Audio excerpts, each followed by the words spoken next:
Welcome back to Wellness with Anastasia. Today we're exploring the intersection of nature and community and ancestral sound. My guests are two amazing women who bring these elements to life through their work and their presence. I'm joined today by Rebecca Steele, the founder and president of The Well at Tecolote, a regenerative, educational, and healing cooperative here in San Antonio, and Maestra Iwil Caliot, also known as Monique, or Iwil Caliot Creations, a Chicana artist and musician from Mexico City who creates ancestral sound experiences with clay flutes and other pre-Hispanic instruments. And together, they are helping people reconnect to the earth with culture and their own inner rhythms. So stay tuned.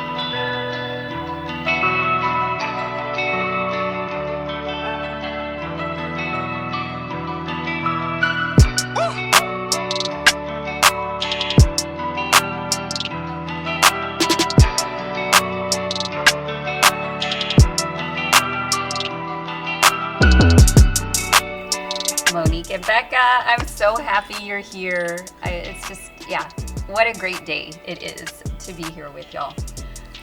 We have so much to talk about, so many fun things in this episode, but I think we'll start by first talking about The Well at Tecolote because Monique is going to be performing there tomorrow. So I want to know about The Well. What is it? What is this well? Becca, tell us. Well, so The Well is a nonprofit. It's an education nonprofit. We work a lot with regenerative agriculture, but just really connecting with nature and also bringing healing through the land. And just putting on, we've done sound bowls, we've done yoga. And so like this weekend, we're going to have Monique here to do ancestral sound for people, and it's going to be a really fun opportunity. That's amazing. Thank you. Yes, lots going on at The Well. It seems like over the last 6 months, it's just been growing, and there's been more and more events happening there that I've been really excited about. So, anything else on the horizon? Well, mostly we've done yoga, sound bath, a lot of sound lately, and but one of the things that I'm really excited about is The Well is starting to kind of expand out a little bit, and so we're working with local schools to teach ecology that is very specific to San Antonio, and just teaching the kids a lot about just the different plants and wildlife that we have around here, and also giving it an indigenous storytelling component with that curriculum. So really happy to be working with the Circle School at the moment for that, and hopefully we'll expand out to other schools where they can also help us to just really appreciate how unique San Antonio is. Yes, absolutely. Wow, that sounds amazing. And if y'all didn't know, Becca is a seasoned educator, so she comes from an education background just like me. But her specialty is working with the land and with herbs, and she makes beautiful tinctures and all sorts of fun things happening at The Well. But thank you, Becca. So then we have our special guest here from out of town, from Mexico City, visiting with us, Monique. So Monique, you've been on tour, right, for a little bit. Where you were in Tennessee. Tell us a little bit about where you went and what you did, and maybe you still have more places to visit. Yes, so thanks. First, I want to thank you for having us here. It's truly an honor to share the space with you guys here. Well, I first went to Memphis, Tennessee, and I stayed there for about 6 days. It was nice. Wow. Like Memphis, like downtown Memphis is just amazing, especially at night with all the lights and the bridge and everything. Wow. So I've never been to Memphis, so I don't know. But I've been through Tennessee, but not through Memphis. And it's beautiful land there, I know. But that's cool. So the city was nice. Yeah, it was really nice. And then I made my way to Houston. And then I kind of went back and forth between Houston and Austin. So a few times I was doing sound baths and performances, and also participating in Aztec dance ceremonies for Aztec dance, and playing my flutes there. So I play my flutes in that for the ceremonies, and I also play my flutes for sound baths and also concerts for people. So it was nice doing that, and now I'm here in San Antonio, and tomorrow we're going to have a sound bath and do some dream work also with the people. And it's exciting. I can't wait. Yeah, yeah, I'm yeah, excited. I think we're all tomorrow. excited. So in Memphis, were you doing a sound bath there too? I mean, you were there for 6 days. So Yeah. did you have something like every day or just? On the weekend, I had something on Saturday and Sunday. One was just a small little concert, and then the other day was an actual closing for a presentation for a documentary. Oh, wow. So yeah, there was a documentary for a jefe. His name is Noe Ramirez, and That's my last name. yeah, Ramirez. Oh, well, nice. Yeah, Noe Ramirez from Danza Xochiquetzal in Memphis. And he had a documentary about his work that I think it's about 20 years of a trajectory, Wow. of spreading the culture there. And I closed with a friend. I closed the event with music. So, Nice. Oh, how beautiful. What a beautiful way to wrap that up. yeah. And what a fantastic opportunity and to be a part of that. Yeah. Awesome. It was an honor. Yeah, yeah. Sounds amazing. Wow. And then between Houston and Austin, so that's a lot of driving because Houston is a trek, 4 hours, right? Yeah. And were those also, you said, danza ceremonies, right? Yes. We used to have I had a friend who used to dance and do the danza. There were like 2 different troupes here, I guess.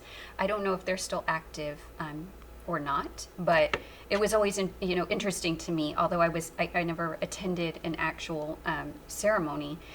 You actually are one of the first women to actually be able to play the music in the danza. Is that correct?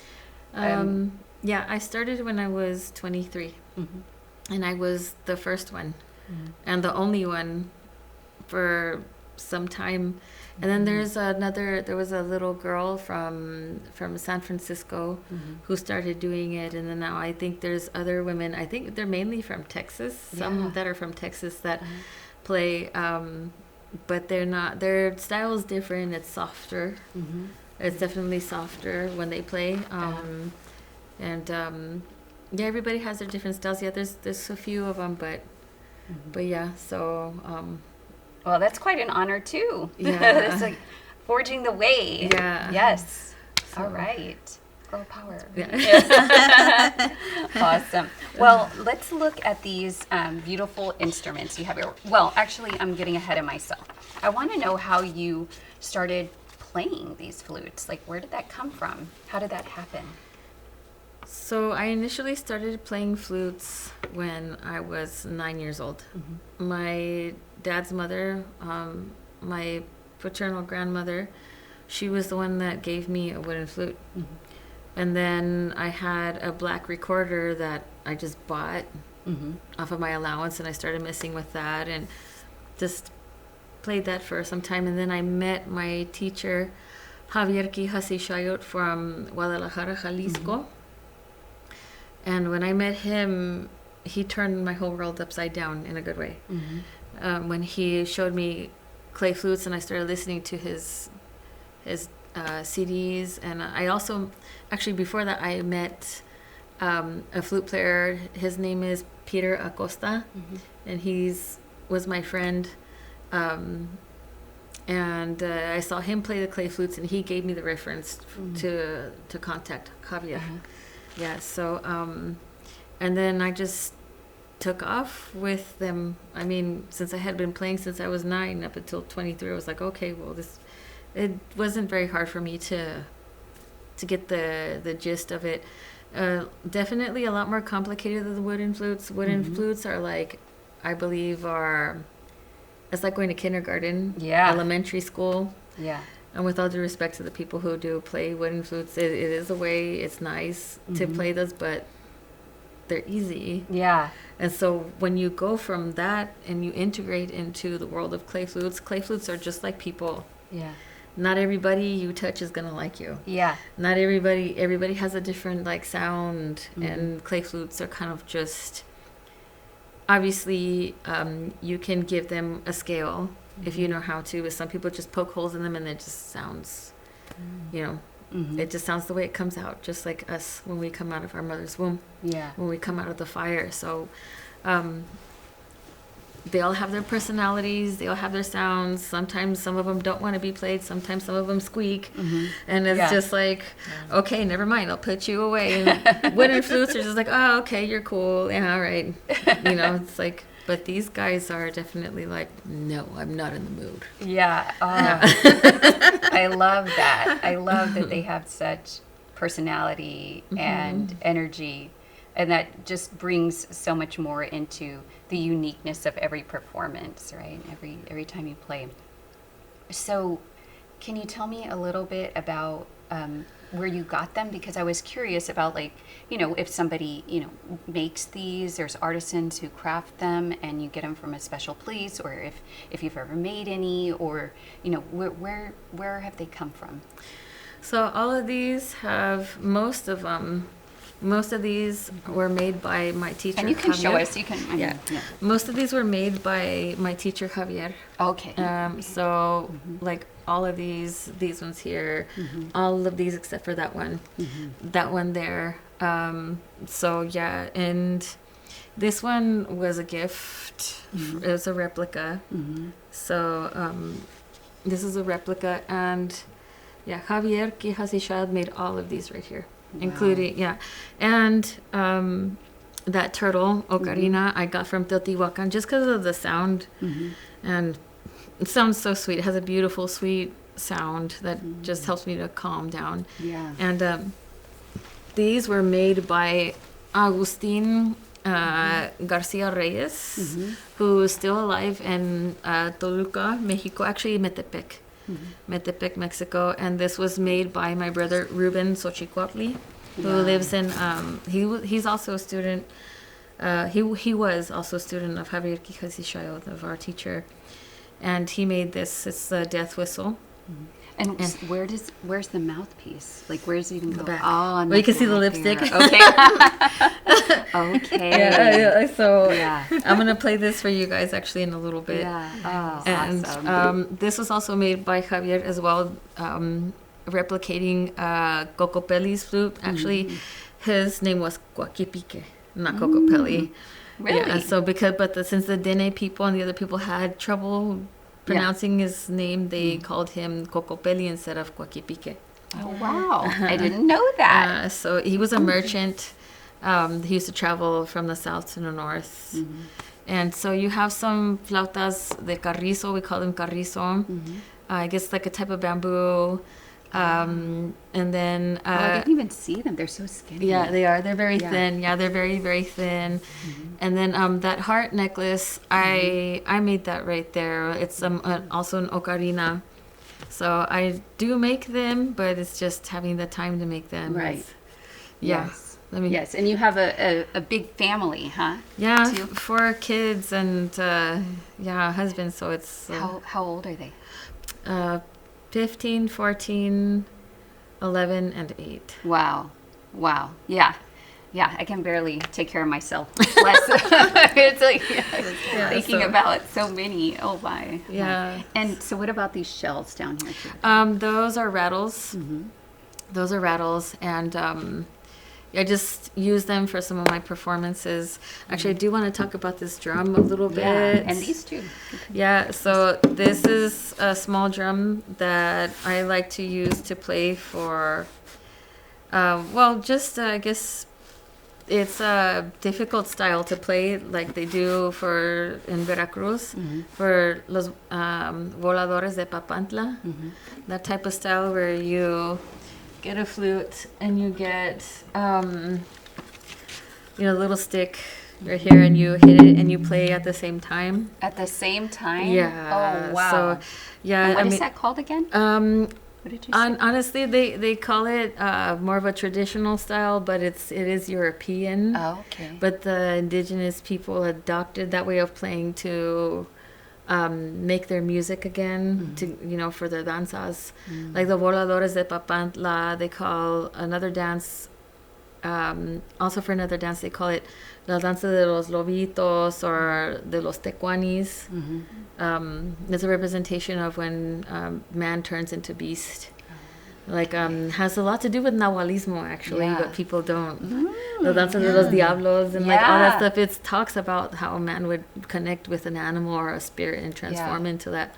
So very cool. Yeah, not very actually.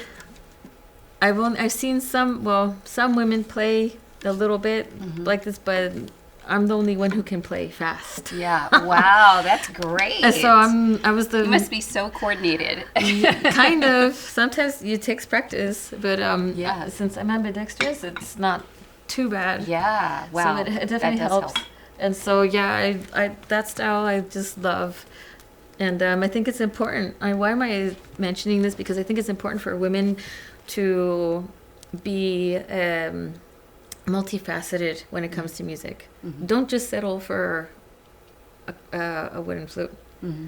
Don't just settle for that. Play many flutes. Play many. Learn how to make them.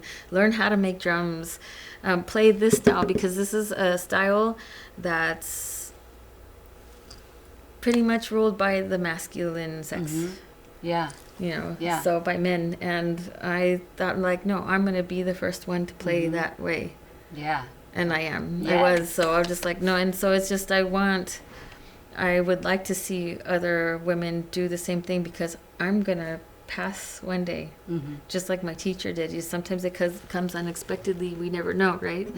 So, and I think it's very important to do pivotal things. So, in the community, especially when it comes to music, because music is how we connect with everything around us, how we connect in ceremony, how we connect with each other. And it's crazy because you could get people who have adverse feelings toward each other and they'll come together because of the music. Yeah. They'll look at each other like, but they're like, the music just brings everybody together and they enjoy themselves. So that's the power of music, is uniting our people, is helping our people, helping them to release the stress and just feel joy. Yeah, absolutely. And that entrainment that comes through the sound, and everybody just feeling the energy and being harmonious. Yes, we need more of that, right? We can all use more of that. So really quickly too, just tell us about these two big drums here that you have, or who made them, or where you got them. So Oscar, my brother Oscar, who was also Olagues, he was also a student of Javier's, and he learned also from him. Let me hold And it. And this is an ocean drum. What? An ocean drum. Ocean. Oh my gosh, that sounds so nice. Yeah. So I just move it little by little.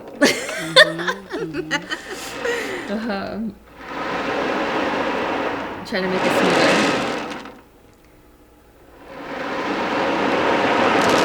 So the trick is with this. If you'll let me. The trick is with this is if you're in balance, this will be in balance.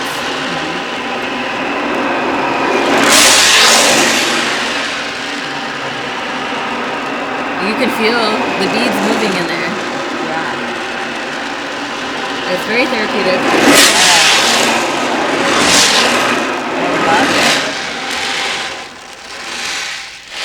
So this actually imitates white frequency noises, which is what we hear inside our mother's womb. Yeah. Ah, no And wonder Yeah. it's so like home. It's so homey. It's like encompassing. Yes. So this is an ocean drum. Like I can And, feel it. Like my the top of my head is like tingling right now. Like I'm really sensitive to sound. Like I love sound. You and I are gonna practice. Okay. Yeah, I was gonna say, if I'm unbalanced, how do I get in balance with this drum? Yeah, You have to come. that's not gonna happen on the interview when the cameras are off. Yes. and You want me to pass it? oh my gosh. Okay, so sorry. And this is a raramuri drum from the raramuri people in Chihuahua. Oh, wow. It's made by Oscar too. And it has these colors because they're very spiritual colors, very celestial colors, pink and purple. I love those colors. Yeah, and turquoise. I mean, because of the sky, because of the celestial, and it has a very deep sound. Yeah. So, and the raramuri people actually make them even bigger. Like Really? they're like, Yeah. this is like small Yeah. compared Wow. to like When you see yeah, it's like it's a little goyle. Yeah. Yeah. So yeah, but yeah, this is a Oscar's version of the raramuri drum. Yeah. So yeah, he also sells on Instagram. Yeah, I'm curious, like just how much would something? I mean, a lot goes into making these things, and when you're creating something, from the heart, and you're in the flow, like so much energy goes into making such a beautiful thing to share with the world. So I'm sure that they might be quote unquote expensive, but I'm curious, like how much does an instrument like this cost? Minimal. I think is starting point $550. Yeah, yeah, Minimal. yeah. That's like the minimum price. Yeah, it's art. I mean, this is yeah. a Oh yeah, work no, of he art. paints it and everything. It's painted. It's not easy to make these. Yeah. Oh, I'm sure it's not. I can make a small one like that, or like maybe a little bit bigger, or maybe some. I've made ocean drums before too, and it is it's tedious. Yeah. It is a tedious thing to do, but I mean, it takes a lot of patience and lots of love and dedication. You have to know what you're doing, otherwise your art piece will come apart. Yeah. So you have to know what you're doing, and the right amount of pressure, the right amount of tension, everything, so that you can get a beautiful sound like this and integrate it into your music. Yeah. And this one came at just the right time, right? It came in arrived today. Yeah. Thank you, Hot off the Oscar. press. Lucky us. Yeah. So, Well, I loved this little educational class that we had because I've been kind of dreaming of these flutes. Like ever since I actually saw, I saw the flyer and I saw you holding a few. I was like, oh my gosh, all these are amazing. Like, I can't wait to see them in person. Like, I feel like I'm here with I don't know, family, like members. Like I'm excited to hear them. So yeah, so we get to hear we get a little sneak peek here of some of your beautiful music, and I think now's a good time to go ahead and transition into that if you're ready. yeah, ready. Okay, great. Okay.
Well, that was amazing, Monique. Thank you so much. I was over there meditating on my own little journey, and it was so beautiful. And as I was saying earlier, I didn't expect the sound to this cry to be coming out of this particular instrument. Yeah, beautiful. Love it. Yeah. I mean, yeah, it was like, oh wow. Yeah, amazing. I love it, and I'm so excited about tomorrow. And so we'll just wrap up by saying, where can we find y'all? So do you want to start, Monique, or do you want to start at the well? Okay, I'll start with the well. So the well at Tecolote, you can find us at mainly Instagram. That's where I keep most of my updates. And then the well at tecolote.org. O-R-G. Yeah. And sometimes Facebook too. I'm working on it. Yeah. Not my favorite. Yeah, it's hard to get them all in. But and your handle on Instagram is? The well at Tecolote. Okay, great. So it's the same across the board. Excellent. And Monique? You guys can find me on Facebook, Monique Veronica Santi, and that also has my name in Nawa Ilwikayot. And then I have 2 Instagrams, Ilwikat Yolot Creations, sorry. Ilwikat Yolot Creations, and it says Monique Veronica Santi as well. And then I have my personal Instagram where I do post my music as well, some stuff, and just personal life, my personal life, and while I'm traveling and whatnot. It's also Ilwikayot. You can find me other on Monique Veronica Santi as well. So I have those 3 vias. Yes. Awesome. Okay, that makes sense. And I'm glad that Monique was here to pronounce her handles for you clearly, because if I mention them in my intro, it may not sound exactly like that. My my pronunciation's a little different. But I'm trying. I'll try my best to do it justice. Well, thank you all again for being here. It was such a pleasure, and I'll see you tomorrow. Thank you for having us.